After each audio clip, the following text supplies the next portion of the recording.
백세 시대 백세 코인 방송을 시작하겠습니다. 간밤에 이스라엘이 지상전을 확대하는 가운데서 미국 증시는 소폭 횡보하며 조정의 흐름을 보여줬습니다. 다우지수가 폭락한 건 아니고 소폭 조정하는 그런 모습을 보여주었고요. 비트코인은 5천만 원 회복했다가 다시 이제 붕괴하는 그런 모습을 나타내 보여주었습니다. 자, 이스라엘이 가자시티 서쪽을 완전히 장악했다고 밝혔고요. 그리고 하마스 잔당 소탕을 완료했다 이렇게 밝히고 있습니다. 이제 다음 단계 지상전을 위해서 중요한 것들을 발견했다고 덧붙였는데 이 중요한 것들이 무엇인지 구체적으로 언급하진 않았습니다. 자, 이스라엘은 계속 장기적으로 하마스를 완전히 소탕하고자 하는 그런 계획을 펼치고 있는데 근데 다행스러운 것은 이란이 아직 전쟁 의사를 표명하지 않고 있지만 만약에 이란이 헤즈볼라를 자극해서 참전을 하게 되면 이 사태는 또 커지게 되겠죠. 아직까지는 그런 내용이 나오지 않고는 있습니다. 자, 비트코인은 4% 급락을 했고 그러다가 이제 마이너스 3% 선에서 마감을 했습니다. 자, 전일에는 많이 올랐었죠.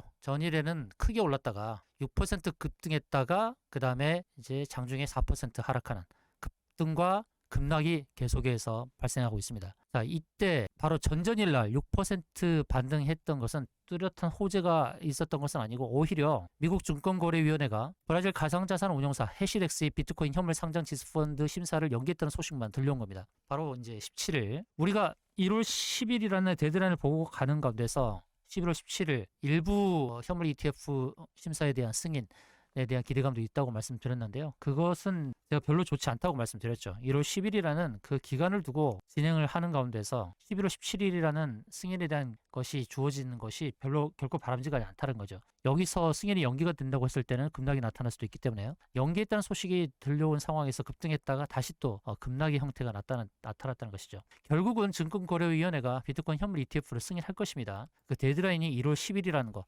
그것을 기억하시면 좋을 것 같습니다. 근데 현물 ETF 승인은 분명히 이어질 것이지만 그 가운데서 출렁거림이 분명히 있다는 것이죠. 자, 국민연금이 암호화폐 시장에서 투자를 하지 않겠다고 했으면서도 미국의 코인 거래소 코인베이스 주식을 샀다는 거. 자, 국민연금은 운영자산이 1,000조 원에 육박하는데요. 지금까지 국민연금은 암호화폐는 투자하지 않는다는 기조였습니다. 그러나 이번에 코인베이스 주식을 매수함으로써 사실상 암호화폐 투자에 뛰어든 것이죠. 자, 코인베이스 주가는 비트코인과 암호화폐 가격이 직접 연동되기 때문에 실질적으로 암호화폐 시장에 뛰어들었다 이렇게 볼 수가 있습니다. 그리고 국민연금은 코인베이스 주식으로 투자를 하면서 스마트한 선택을 했고 실제적으로 수익을 거두고 있습니다. 자, 국민연금도 이렇게 가상자산에 투자하지 않겠다라고 해놓고 이렇게 투자를 하기 시작했는데 여러분 언제까지 전망만 하시겠습니까? 국민연금조차도 이렇게 가상자산 시장에 뛰어들고 있는데요. 이것을 가볍게 볼 이슈는 아닙니다. 여러분도 빨리 서둘러야 될 겁니다. 자, 비트코인 주식 반대로 가는 상관관계 마이너스 상황. 이 상황이 결코 나쁘지 않다라고 말씀드렸는데요. 왜 그러냐면 다우지수가 어제 소폭 조정을 보였죠. 장중에는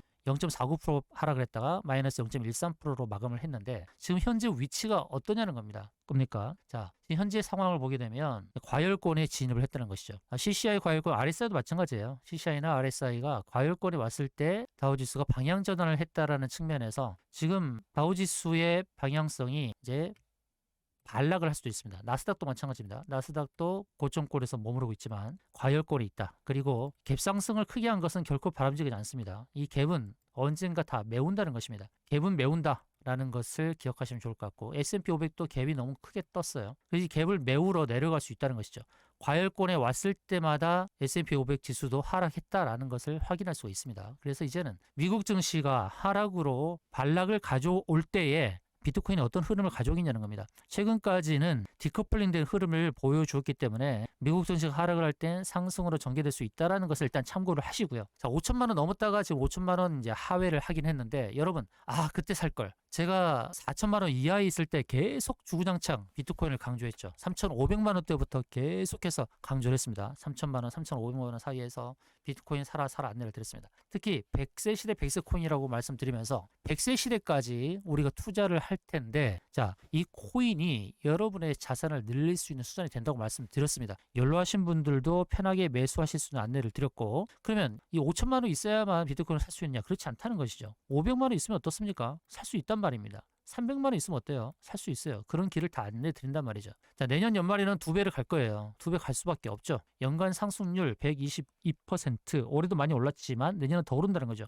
내년은 호재가 즐비하다는 겁니다. 현물 ETF 승인에 대한 기대감, 그리고 반감기에 대한 것, 그리고 기관의 매수가 들어온다는 것. 아크인베스트먼트 대표 캐시우드는 2030년까지 20배 폭등할 것이라고 얘기를 하고 있는데 그럴 수밖에 없습니다. 지금 2100만 개라는 제한된 숫자인데요. 지금까지 채굴된 게 얼마입니까? 1950만 개입니다. 1950만 개가 채굴됐고 이제 남은 수량이 150만 개밖에 남지 않았어요. 채굴되는 게 1950만 개가 채굴됐다는 거예요. 자, 여러분 이제 한정 수량입니다. 한정 수량. 지금 세일입니다. 지금 5천만 원 이하 이것도 세일 가격이라 할 수 있죠. 그런데 비트코인이 이렇게 오르는 것은 가장 중요한 것은 미국 금융시장이 휘청일 때 피난처로 부상했는데요. 앞으로 금융시장이 휘청일 때마다 안전자산으로 인식된다는 겁니다. 불안을 해칭할 안전자산으로 재발견되었다는 측면에서 앞으로 국제적으로 지정학적 여건, 지정학적 위기감이 발생할 때마다 비트코인은 안전자산으로 부각될 수밖에 없다는 것입니다. 자, 상승세 아직 안 끝났어요. 연말까지 최소 4만 달러. 자, 4만 달러가 원화로 얼마입니까? 5,300만 원 정도 되죠. 5,300만 원 정도. 5,200만 원, 5,300만 원 정도 되는데요. 자, 4만 달러까지 오를 가능성이 있을까요? 자, 비트코인 상승세가 주춤거리고 있는 가운데서 우리가 이것을 주목을 해야 됩니다.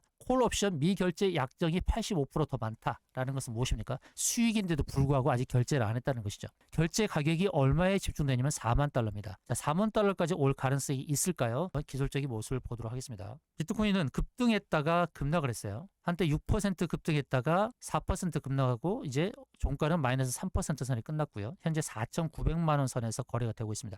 일봉 상황입니다. 자, 일봉 상황에서는 뚜렷한 흐름을 볼 수가 없습니다. 월봉을 보겠습니다. 자, 월봉에서 중요한 자리 제가 안내 드린 자리가 있습니다. 바로 여기입니다. 여기가 어떤 자리입니까? 바로 기준선이라는 자리입니다. 기준선. 자, 기준이 되는 자리다. 자, 기준선이 어떤 자리입니까? 바로 26개 캔들입니다. 26개 캔들이면은 월봉을 따졌을 때는 26개월이죠. 26개월의 평균 자리인데 이 26개월이라는 게 단순하게 2년 2개월의 평균이 아니라 고점과 저점을 다 반영한 평균입니다. 이동평균선은 이평선은 말 그대로 종가입니다. 종가. 그런데 이 기준선이라는 것은 고점과 저점을 다 반영을 했다. 그래서 26 캔들의 평균 자리인 이 기준선 자리는 저항일까요? 네, 저항입니다. 일봉 상황에서의 기준선은 26거래일, 26일의 고점과 저점이기 때문에 강한 저항은 아니다. 그러나 월봉은 좀 다르다는 거죠. 월봉은 강한 저항이 될 수 있습니다. 공교롭게도 그 자리가 약 4만 달러 정도가 되는 그런 자리. 4만 달러보다 조금 못 미치는 자리입니다. 자, 이 가격 전략, 이 저항의 가격 전략은 코인 정보방에서 미리미리 알려드리고 있습니다. 자, 코인 정보방, 바로 코인 정보방에서